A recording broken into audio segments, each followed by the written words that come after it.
Viewers welcome back in our program. Ji Raut साहब साडे कोल अगली ईमेल आई है मेघराज सिंह जी दी। ਇਹ ਲਿਖਦੇ ਹਨ ਸਤਿਕਾਰਯੋਗ ਡਾਕਟਰ ਅਮਰਜੀਤ ਸਿੰਘ ਜੀ ਅਤੇ ਟੀਵੀ 84 ਦੀ ਸਾਰੀ ਟੀਮ ਨੂੰ ਵਾਹਿਗੁਰੂ ਜੀ ਕਾ ਖਾਲਸਾ ਵਾਹਿਗੁਰੂ ਜੀ ਕੀ ਫਤਿਹ।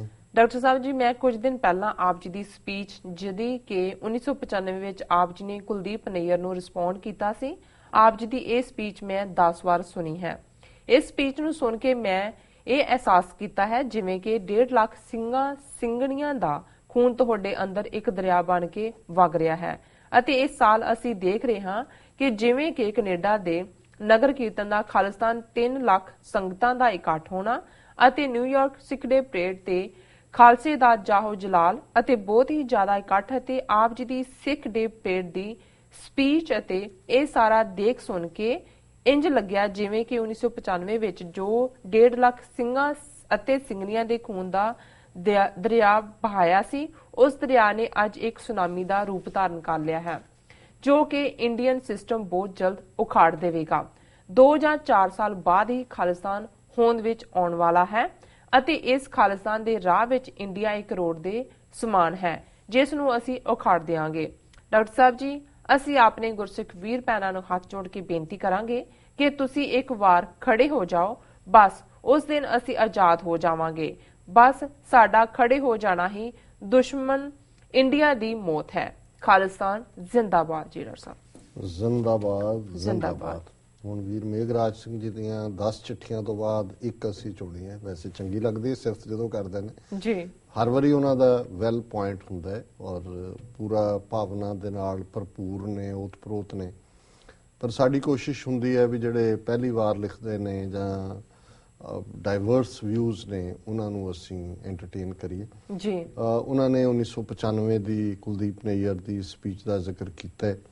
ਮੈਂ ਸ਼ਾਇਦ ਅੱਗੇ ਵੀ ਬਿਆਨ ਕੀਤਾ ਸੀ। ਉਹ ਪੀਰੀਅਡ ਸੀ ਕਿ ਮਿਸਟਰ ਦੇਵਗੌੜਾ ਭਾਰਤ ਦਾ ਪ੍ਰਧਾਨ ਮੰਤਰੀ ਸੀ ਤੇ ਕੁਲਦੀਪ ਨਈਅਰ ਜਿਹੜਾ ਪ੍ਰਸਿੱਧ ਪੱਤਰਕਾਰ ਹੈ ਔਰ ਇੰਡੀਆ ਦਾ ਹਾਈ ਕਮਿਸ਼ਨਰ ਵੀ ਰਿਹਾ ਸੀ ਇੰਗਲੈਂਡ ਦੇ ਵਿੱਚ। ਉਹ ਜਿਹੜੇ ਯੂਰਪੀਅਨ ਕੰਟਰੀਜ਼ 'ਚ ਨੇ ਜਾਂ ਕਾਮਨਵੈਲਥ ਉੱਥੇ ਐਂਬੈਸਡਰ ਨਹੀਂ ਕਹਿੰਦੇ, ਹਾਈ ਕਮਿਸ਼ਨਰ ਕਹਿੰਦੇ, ਜਿਵੇਂ ਕੈਨੇਡਾ 'ਚ ਵੀ ਇੰਡੀਆ ਦਾ ਉਹਨੂੰ ਹਾਈ ਕਮਿਸ਼ਨਰ ਕਹਿੰਦੇ ਨੇ ਜੀ। ਤੇ ਦੇਵਗੌੜਾ ਦੇ ਵੇਲੇ ਉਹਨੂੰ ਅਮਰੀਕਾ ਦੇ ਐਂਬੈਸਡਰ ਦੇ ਤੌਰ ਦੇ ਉੱਤੇ ਪਿਕ ਕੀਤਾ ਜਾ ਰਿਹਾ ਸੀ ਔਰ ਕਿਉਂਕਿ ਹਮੇਸ਼ਾ ਜਿਵੇਂ ਬਾਦਲ ਦਲ ਦੂਜੇ ਤੀਜੇ ਇਹ ਸਾਰੇ ਉਹਨੂੰ ਪ੍ਰਮੋਟ ਕਰਦੇ ਰਹੇ ਨੇ ਔਰ ਉਹ ਬੜਾ ਉਹਨੂੰ ਮੈਂ ਘਾਹ ਦਾ ਸੱਪ ਕਹਿੰਦਾ ਵੀ ਇੱਕ ਤਾਂ ਖੜਪੇ ਹੁੰਦੇ ਨੇ, ਉਹ ਤਾਂ ਤੁਹਾਨੂੰ ਦੂਰੋਂ ਨਜ਼ਰ ਆ ਜਾਂਦੇ ਨੇ, ਘਾਹ 'ਚ ਬੈਠੇ ਨੇ। ਰਾਮ ਜੇਠ ਮਲਾਨੀ, ਕੁਲਦੀਪ ਨਈਅਰ ਮਰ ਗਿਆ, ਕੇ ਗੁਜਰਾਲ ਪ੍ਰਧਾਨ ਮੰਤਰੀ ਸੀ, ਉਹ ਵੀ ਇਹਦਾ ਹੀ ਸੀ ਜੀ। ਸੋ ਇਹ ਜਦੋਂ ਇਹ ਆਇਆ ਇੱਥੇ ਬਾਹਰ ਉਹਦੇ ਨਾਲ ਕਿਰਨ ਬੇਦੀ ਵੀ ਔਰ ਦੂਸਰੇ ਵੀ, ਤਾਂ ਮੈਂ ਕੁਦਰਤੀ ਸ਼ਿਕਾਗੋ ਸੀ, ਕੋਈ ਯੂਥ ਕੈਂਪ ਸੀ ਉਹਦੇ 'ਚ ਮੈਂ ਗਿਆ ਹੋਇਆ। ਤਾਂ ਮੈਂ ਤਾਂ ਸੰਡੇ ਕੁਦਰਤੀ ਗੁਰਦੁਆਰਾ ਸਾਹਿਬ ਪੈਲੇਟਾਈਨ ਗਿਆ ਉੱਥੇ ਔਰ ਮੈਂ ਮੱਥਾ ਟੇਕ ਕੇ ਬੈਠਿਆ। ਮੈਨੂੰ ਨਹੀਂ ਸੀ ਪਤਾ ਵੀ ਨਈਅਰ ਵੀ ਇਹਨੂੰ ਸੱਦਿਆ ਹੋਇਆ ਜਾਂ ਆਇਆ ਹੋਇਆ। ਜਦੋਂ ਮੈਂ ਮੱਥਾ ਟੇਕ ਕੇ ਬੈਠਿਆ, ਜਿਹੜੇ ਸਟੇਜ ਸੈਕਟਰੀ ਸੀ, ਕਿਉਂਕਿ ਪਹਿਲਾਂ ਮੈਂ Chicago Gurdwara Sahib as a speaker ਗਏ, ਸੋ ਉਹਨਾਂ ਨੇ ਆ ਕੇ ਮੈਨੂੰ ਕਿਹਾ ਕਿ ਜੀ ਮਤਲਬ ਭਾਵੇਂ ਟਾਈਮ ਸੀਮਤ ਹੋਏਗਾ ਕਿਉਂਕਿ ਕੁਲਦੀਪ ਨਈਅਰ ਵੀ ਆਏ ਨੇ ਤਾਂ ਤੁਸੀਂ ਬੋਲੋਗੇ। ਪਹਿਲਾਂ ਤਾਂ ਮੈਂ ਮਨ ਦੇ ਵਿੱਚ ਦੁਬਦਾ ਸੀ ਵੀ ਇਹਦੇ ਨਾਲ ਸਟੇਜ ਸਾਂਝੀ ਵੀ ਕਰੀਏ ਕਿ ਨਾ ਜੀ। ਫਿਰ ਜਿਵੇਂ ਹੁੰਦਾ ਹੈ ਗੁਰੂ ਵੱਲੋਂ ਹੀ ਪ੍ਰੇਰਨਾ, ਮੈਂ ਕਿਹਾ ਜੀ ਠੀਕ ਹੈ। ਸੋ ਮੇਰੇ ਤੋਂ ਪਹਿਲਾਂ ਕੁਲਦੀਪ ਨਈਅਰ ਨੇ ਐਡਰੈਸ ਕੀਤਾ ਔਰ ਉਹਨੇ ਉਹੀ ਜੋ ਇਹਨਾਂ ਦਾ ਹੁੰਦਾ ਹੈ ਕਿ ਜੀ ਦੇਵਗੌੜਾ ਹੱਲ ਕਰਨਾ ਚਾਹੁੰਦੇ ਨੇ, ਆਨੰਦਪੁਰ ਦੇ ਮਤੇ ਤੇ ਗੱਲ ਹੋ ਸਕਦੀ ਹੈ, ਅਸੀਂ ਪੰਜਾਬੀਅਤ ਸਾਡਾ ਇਹ ਤੇ ਉਹ ਤੇ ਇੱਧਰ ਤੇ ਉੱਧਰ, ਜਿਵੇਂ ਉਹ ਸਾਰਾ ਫਰੇਬ ਜਾਲ ਸ਼ਬਦਾਂ ਦਾ ਉਹਨੇ ਬੁਣਿਆ ਜੀ। ਔਰ ਉਸ ਤੋਂ ਬਾਅਦ ਫਿਰ ਮੇਰਾ ਸੀ ਬੋਲਣ ਦਾ।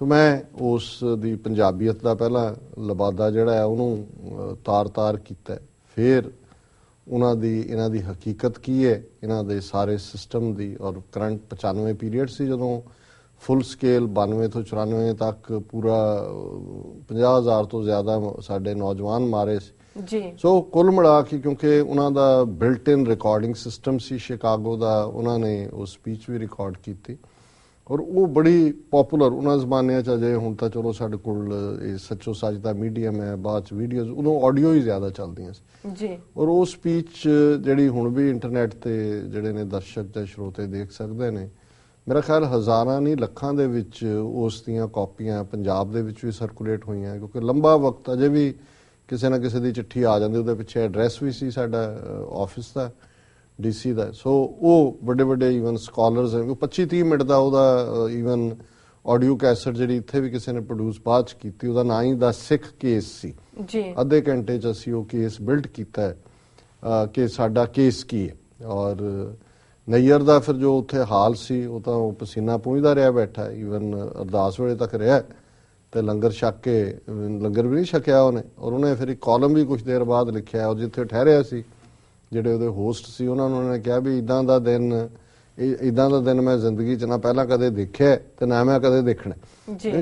ਲੇਕਿਨ ਉਹਨੇ ਜਿਹੜਾ ਆਪਣਾ ਰਾਈਟ ਅਪ ਲਿਖਿਆ ਉਹਦੇ 'ਚ ਉਹਨੇ ਮੈਨੂੰ ਰੈਡੀਕਲ ਲਿਖਿਆ ਕਿ I met a radical and he said this and that. ਪਰ ਉਤੋਂ ਬੜਾ ਨਜ਼ਰ ਆ ਰਿਹਾ ਸੀ ਵੀ ਉਹਨੂੰ ਕਿੰਨੀ ਤਕਲੀਫ। ਹੁਣ ਤੱਕ ਤਾਂ ਉਹਨੇ ਇਹ ਮੋਮੋ ਠੋਗਣੀਆਂ ਜਿਹੀਆਂ ਮਾਰ ਕੇ ਸਿੱਖਾਂ ਦੇ ਵਿੱਚ ਵੜ ਕੇ ਆਪਣੀ ਬੱਲੇ ਬੱਲੇ ਕਰਾਈ ਹੋਈ ਸੀ। ਸੋ ਇਸ ਕਿਸਮ ਦੇ ਜਿਹੜੇ ਮੋਮੋ ਠੱਗਣੀਆਂ ਵਾਲੇ ਜਿਹੜੇ ਫੱਫੇ ਕੁੱਟ ਹੁੰਦੇ ਨੇ ਜੀ, ਇਹਨਾਂ ਨੂੰ ਜਦੋਂ ਤੁਸੀਂ ਸਾਹਮਣੇ ਐਕਸਪੋਜ਼ ਕਰ ਦਿਓ ਫਿਰ ਇਹਨਾਂ ਨੂੰ ਪਤਾ ਨਹੀਂ ਲੱਗਦਾ ਵੀ ਚਾਨਣ ਕਿੱਥੇ ਹੈ ਤੇ ਹਨੇਰਾ ਕਿੱਥੇ ਜੀ। ਸੋ ਮੇਰਾ ਖਿਆਲ ਹੈ ਮੇਘਰਾਜ ਸਿੰਘ ਜੀ ਨੇ ਹੁਣ ਸੁਣੀ ਹੋਏਗੀ ਇੰਟਰਨੈਟ ਤੋਂ ਔਰ ਉਹਨਾਂ ਨੂੰ ਚੰਗੀ ਲੱਗੀ ਔਰ ਉਹਨਾਂ ਨੇ ਟ੍ਰਿਬਿਊਟ ਦਿੱਤੀ ਹੈ ਕਿ ਭਾਈ 1.5 ਲੱਖ ਸਿੰਘਾਂ ਸਿੰਘਣੀਆਂ ਦੇ ਜਿਹੜਾ ਖੂਨ ਹੈ ਉਸ ਦਾ ਦਰਿਆ, ਉਹਨਾਂ ਦੀਆਂ ਭਾਵਨਾਵਾਂ ਦਾ ਇਹਦੇ 'ਚ ਕੋਈ ਸ਼ੱਕ ਨਹੀਂ ਹੈ ਕਿ ਜਦੋਂ ਤੁਸੀਂ ਇਹ ਸੋਚਦੇ ਹੋ ਕਿ ਭਾਈ ਸਿੰਘਾਂ ਦੇ ਡੁੱਲੇ ਖੂਨ ਦਾ ਹੱਕ ਲੈਣਾ ਜੋ ਸੰਤ ਪਿੰਡਾਂ ਵਾਲਿਆਂ ਦੀ ਕੌਲ ਹੈ, ਔਰ ਹਰ ਜਿਹੜਾ ਅਣਖੀ ਸਿੱਖ ਹੈ ਉਹ ਇਹੀ ਸੋਚੇਗਾ ਤੇ ਉਦੋਂ ਫਿਰ ਤੁਹਾਨੂੰ ਕੋਈ ਚੀਜ਼ ਬਹਿਣ ਨਹੀਂ ਦਿੰਦੀ। ਉਹ ਤੁਸੀਂ ਜਿਹੜੀ ਹੈ ਉਹ ਤੁਰੇ ਰਹਿੰਦੇ ਹੋ ਕਿ ਵੀ ਜਿਵੇਂ ਇਹ ਇੱਕ ਬੜਾ ਭਾਈ ਵੀਰ ਸਿੰਘ ਹੋਰਾਂ ਦਾ ਹੀ ਰਾਈਟ ਅਪ ਹੈ ਕਿ ਜਿਹਦੇ 'ਚ ਉਹਨਾਂ ਨੇ ਕਿਹਾ ਕਿ ਵੀ ਸੀਨੇ ਖਿੱਚ ਜਿਨ੍ਹਾਂ ਨੇ ਖਾਧੀ ਉਹ ਕਰ ਆਰਾਮ ਨਹੀਂ ਬਹਿੰਦੇ, ਨਿਉ ਵਾਲੇ ਨੈਣਾ ਕੀ ਨੀਂਦਰ ਦਿਨੇ ਰਾਤ ਪਏ ਵਹਿੰਦੇ। ਕਿ ਜਿਹੜੀ ਸੀਨੇ ਦੀ ਖਿੱਚ ਹੈ ਜੀ ਜੀ ਨਹੀਂ ਉਹ ਤਾਂ ਤੁਹਾਨੂੰ ਆਰਾਮ ਨਾਲ ਬਹਿਣ ਨਹੀਂ ਦਿੰਦੀ ਔਰ ਇਹਦੇ 'ਚ ਕੋਈ ਸ਼ੱਕ ਨਹੀਂ ਹੈ। ਉਹਨਾਂ ਨੇ ਬਿਲਕੁਲ ਠੀਕ ਕਿਹਾ ਕਿ ਹਾਕਮ ਸਮਝਦੇ ਸੀ ਕਿ ਜ਼ੁਲਮ ਦੇ ਨਾਲ ਉਹ ਸਿੱਖਾਂ ਦੀ ਆਵਾਜ਼ ਨੂੰ ਦਬਾ ਦੇਣਗੇ।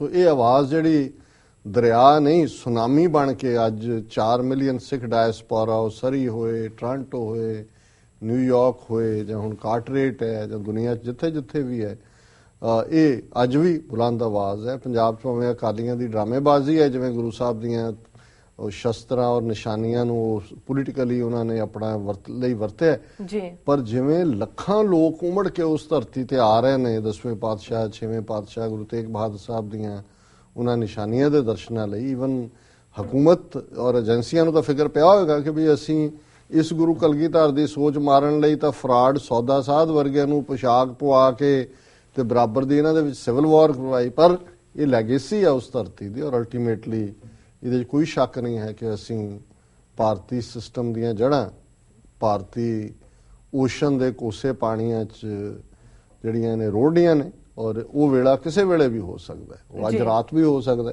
ਔਰ ਇਹ ਸਿੱਖਾਂ ਨੇ ਦੇਖਣਾ ਵੀ ਇੱਕ ਵਾਰੀ ਖਲੋ ਤਾਂ ਜਾਓ ਜੀ ਜੀ ਖੜੇ ਹੋ ਜਾਓ ਫਿਰ ਇਹ ਦੁਸ਼ਮਣ ਕੀ ਹੈ ਤੁਹਾਡੇ ਸਾਹਮਣੇ। ਜੀ ਬਿਲਕੁਲ ਇਹਨਾਂ ਦਾ ਵੀਰ ਮੇਘਰਾਜ ਸਿੰਘ ਜੀ ਦਾ ਸ਼ੁਕਰੀਆ ਕਿ ਪੂਰੇ ਚੜ੍ਹਦੀ ਕਲਾ ਦੇ ਭਾਵ 'ਚ ਹਮੇਸ਼ਾ ਲਿਖਦੇ ਨੇ। ਵਿਊਅਰਸ ਤੁਸੀਂ ਸਾਡੇ ਨਾਲ ਇਸ ਤਰ੍ਹਾਂ ਬਣੇ ਰਹੋ, ਮਿਲਦੇ ਹਾਂ ਛੋਟੇ ਵਕਫੇ ਤੋਂ ਬਾਅਦ।